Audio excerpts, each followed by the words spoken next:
அரங்கனை மணந்தவளுக்கு மங்களம் பாடிடுவோம்.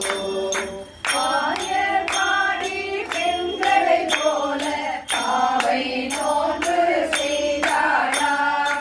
ஆயர் கண்ணனை மணமுடி விடவே பாதியில் நோன்பு செய்தாளாம்.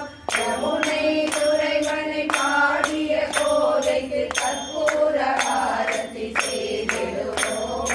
கற்பூர ஆரத்தி செய்திடுவோம். ஆடி பூரத்தில் பிறந்தவளுக்கு மங்களம் பாடிடுவோம். அழகன் அரங்கனை மணந்தவளுக்கு மங்களம் பாடிடுவோம். கோதை பிறந்த திசையினாலே தென் திசை மேன்மை பெற்றதாம். பாதைகளாக கௌதமி நதியும் கோதாவரி என்று பெயர் பெற்றதாம். புதுமை கோதை புகழை பாடி முத்தாரதியை செய்திடுவோம்.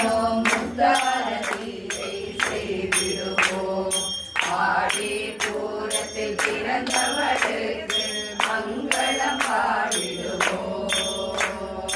அழகன் அரங்கனை மணந்தவளுக்கு மங்களம் பாடிடுவோம். கையில் பணியென திருப்பாவையை புறாங்களோடு செய்து நின்றாள். வையகமெல்லாம் தேவதானம் பாட முத்து செல்வனின் கரம் பிடித்தாள்.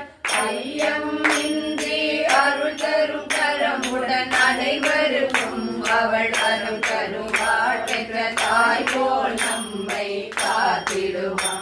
சௌபாகியலட்சுமிக்கும் அருள் புரிவாள்.